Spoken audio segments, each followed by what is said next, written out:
I've calmed down a little.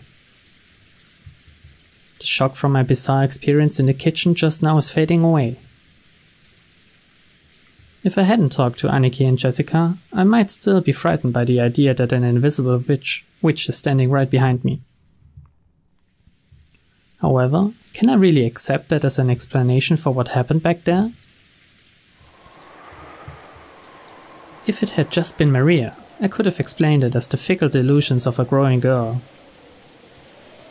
But Genji-san, Kanon-kun and Kumasawa-ba-chan had also been there. None of them had denied what Maria said. They silently accepted that Beatrice exists. I was starting to feel a little uneasy. Aunt Eva's position was that no 19th person existed. That the crime was an inside job tied to the family quarrels. On the other hand, Aunt Natsui's position was that the culprit was hiding somewhere outside the mansion. So she rejected the possibility of an inside job and supported the idea that a 19th person existed. And in the kitchen, Maria and the servants had also supported the idea of a 19th person. But according to them, this 19th person isn't human. They said it was an invisible witch carrying out some mysterious plan. Is there a 19th person or not? And is the culprit human or witch? For some reason, I couldn't just laugh off any of those possibilities. Not even the most ridiculous story about a witch.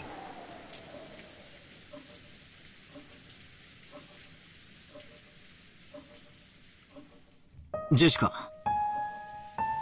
ベアトリーチェの話ってのは、俺の認識では森に子供たちが迷い込まないようにってんで作った大人の脅し話だってことになってんだが、この屋敷じゃ違うのか？私もバトラと同じ意見だぜ。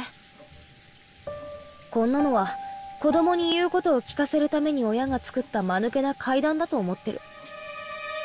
でもそうだと口にはできない空気が屋敷内にあることは否めないな。おじい様がベアトリーチェは存在すると公言されているからね。使用人たちは立場上それを疑えないし、クラウスおじさんたちもおじい様と喧嘩がしたいわけもないから、表向きは口を揃えてる。だから多分このお屋敷ではベアトリーチェの存在を疑うことはある種のタブーだと思うんだよ。年に一度しか来ない僕たちと違ってね。そうでしょ。Jessica took a deep breath in admiration. It looked like Annika had guessed right. ジョージ兄さんの言う通りだぜ。みんな腹の中じゃ信じてるわけじゃない。でも表向きはその存在を認めてる。ほら、神様の存在を認めるようなそんな雰囲気だよ。実際にはいないことを知ってても、それを口に出して否定したら野暮みたいな空気だな。使用人たちの間ではどういうことになってんだ？やっぱり雇い主のじい様がいるって言ってんだから、それに口調を合わせてるわけか？さあ、詳しくはわからないけど、使用人たちの間ではベアトリーチェの話はある種の怪談扱いになってるよ。ほら、昨日海岸でシャノンが話してくれたろ。夜見回りをしている時、不気味な何かを見かけたとか、そういう話。She did say something like that, didn't she? Back then, I thought she was just being really nice to help improve Maria's mood. But it felt like she was serious when she said it. That's right, she definitely said it. She definitely said the same kind of thing that Genji and the rest had all unanimously declared back in the kitchen. 他にも鬼火や輝く蝶々が舞っているのを見たという使用人もカノン君もそれらしいものを以前夜の見回りの時に見たことがあると言ってました。あと最近ではお屋敷の中で深夜に不思議な足音をよく聞くと使用人の間で話題です。私たちは肖像画の中のベアトリーチェ様が姿を消してお屋敷の中を散歩しているんだろうと囁き合ってるんですよ。ずいぶん前ですが、私もそうかもしれない足音を夜の見回りの時に聞いたことがあります。That's right. She definitely said that. Exactly the same thing that I had been told just now. でも、怯えることはないんですよ。ベアトリーチェ様は親方様とは異なるもう一人のお屋敷の主です。だから変に怯えたりしないで敬意を持っていれば決して悪いことはしないのだそうです。ただし敬意を持たないと恐ろしいんだったね。はい。私が勤めを始める直前にベアトリーチェ様のことを悪く言っていたそうです。だから使用人たちはベアトリーチェ様のお怒りに触れたのだろうと噂し合ったそうです。敬わないとお怒りに触れて怪我をする。つまり使用人たちにとってベアトリーチェって存在はお稲荷さんにいたずらしたらお狐様のたたりがあるってくらいには信憑性があるわけだ。Of course, even though everyone accepts that curses and the like don't exist in the modern era, people are still afraid and still have a little respect for them. You often see it when, in a residential area, someone is building a house and they call a Shinto priest for a ceremony to honor the god of that plot of land. You might think that was just a big waste of time and money. But it is said that if the workers don't do that, a big accident will occur, so they never neglect to do it. You also hear about how, if an Inari shrine is carelessly removed during a town replanning, there'd be a curse by Kitsune-sama. I think I might have read somewhere that when the occupying forces were trying to expand an airport, they tried to remove an Inari-san that was in the way. And the workers kept getting struck down by mysterious fevers. Even in modern cities like Tokyo, it wasn't rare to see modern buildings packed all around an old Inari shrine, leaving the shrine itself untouched. And this wasn't limited to Japan. It's probably similar to how foreigners baptize babies. If I remember right, by Christian doctrine, if unbaptized souls have even the slightest amount of sin, they will still go to hell. Putting water on a child's forehead doesn't do anything but make them cry. But if by doing just that, parents can prevent their children from going to hell, they will happily go through with that ceremony. In short, even in this modern society of reason, we were still unable to throw away every trace of belief and fear. You could even say that we accept certain sorts of supernatural things, though in a passive way. Maybe the only difference on this island is that Beatrice is the object of that worship. じゃあ、つまりこの島でとても人間技とは思えない何かが起これば、それはベアトリーチェの仕業だとなるわけか。シャノンちゃんも言ってた気がするな。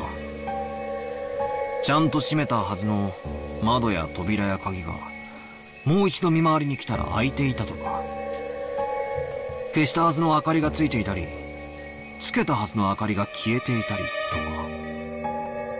とか。んで、確かジェシカは朝出かけようとしたらカバンが見つからないのもベアトリーチェの仕業だってふざけてたんだよな。よく覚えてるな。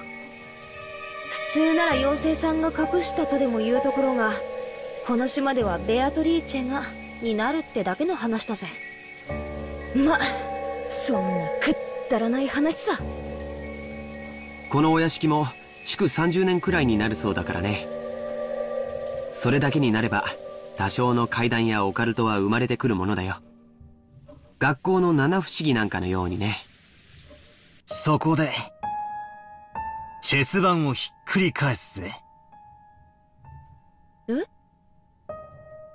つまりこの島では人間にはできないことはベアトリーチェの仕業と置き換えることができるルールがあるってわけだ。人間にはできないこと。人間は何人だ？ 18 人だ。つまり犯人はこの島のルールにのっとってこの事件は魔女の仕業だとアピールしてることになる。つまりそれは19人目の仕業ですよと訴えたくて仕方がないわけだ。気に入らねえぜ。全然気に入らね気に入らないって何がだよ。俺ならもっと完璧なタイミングでやるぜ。完璧なタイミングでってのはどういう意味だい？ああ。だって事件は深夜から未明にかけて起こったのは深夜まで話し合いをしてたり夜勤をしてたりあるいは部屋に帰って寝ていたり、どいつもこいつもアリバイがあやふやで十分内部犯行が疑える段階だ。ジョージの兄貴もエヴァおばさんに聞かされてるんだろ。内部犯行の可能性が高いって話。まあね。つまり不可視の19人目が実在したなら最初の事件は自分のアピールに失敗してるんだ。不可視の19人目をアピールするためには死んだ6人以外の12人が全員白であることが確定している状況下で行われなければならない。疑わしい人間がゼロにならなきゃ自分の存在をアピールできないんだよ。だから全員のアリバイが一番あやふやになる深夜の時間帯は19人目にとって自分が一番あやふやになる時間帯でもあるにもかかわらずその時間を選んで犯行に及んだ。そんな時間に犯行を起こせば18人の誰かが疑われるのは明白にもかかわらずマリアに手紙を渡して魔女を名乗り誰もが自分でないと否定している。つまりベアトリーチェという19人目がいるように見せかけたい人間が18人の中にいるとこう言いたいのか。なんだかぶっ飛んだ発想だな。まだおふくろの屋敷の外に不審者が潜んでいるって話の方が信憑性があるってもんだぜ。まさかバトラーはこの客間の中に犯人がいると疑っているのかよ。ああ、何者かが俺たちにベアトリーチェが存在すると認めそうさ。昨べのあの手紙からもう事件は始まっていたんだ。証拠も根拠も何もねえけどな。チェス盤を逆さにした限りじゃ俺の見立てはこんなところだ。飛びまくってるにも程があるぜ。妙な推理小説の読みすぎじゃねえのかよ。でも無視できない着眼点もあるね。19人目がいるかいないかは別にしてもその犯人は確実にこの島のルールにのっとって何かを仕掛けてきている。僕はね今バトラ君の話を聞いていて少しだけ気持ち悪いことを思い出してたんだよ。気持ち悪いことって？覚えてるかい？ベアトリーチェの手紙。ベアトリーチェは利子の回収を行うと言っていたね。そして利子とは後ろ宮家の全てだと言った。Jessica and I thought back on what Maria had read aloud the previous night. 言ってたぜ。確かに言ってた。そして利子の回収をこれから行うが、黄金の謎を解いたらその権利を失うとも言ってたよな。おじい様は黄金を授かり、後宮家を再興した。つまり黄金を資本に生み出したもの全てが利子だってベアトリーチェは言っている。つまり冗談きついぜ兄貴。まさか後宮家の全て、つまりじい様が生み出したもの全てってことは、じい様から血を分けた一族のことを指すってのかよ。あの手紙をそう読み解いたなら、この殺人はベアトリーチェが行った正当な利子の回収ということになる。となればこの事件はまだ続くよ。利子の回収はまだ途中なんだからね。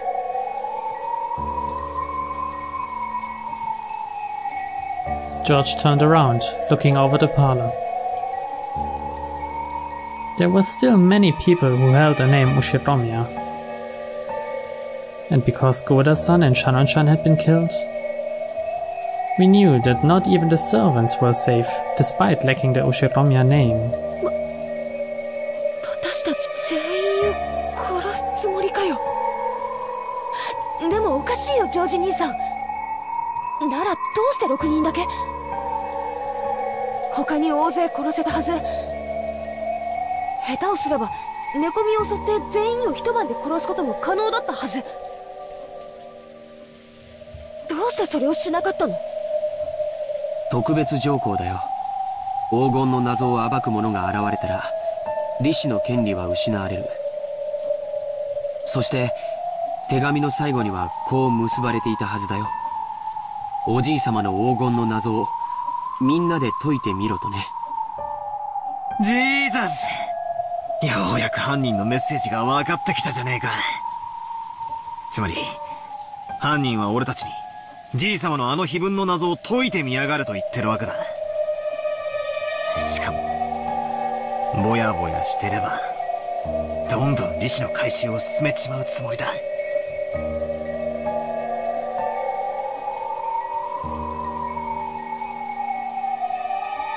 But not everything that happens in this world fits together in a perfect line. Most of the events we don't understand are only individual points. By fitting them into a straight line, we're beginning to understand. When the points at either end of the line are really close, the line itself is more logical and easier to understand. And when those points are really far away, the opposite is true. It's the distance between these points that makes us say our guesses are way out there.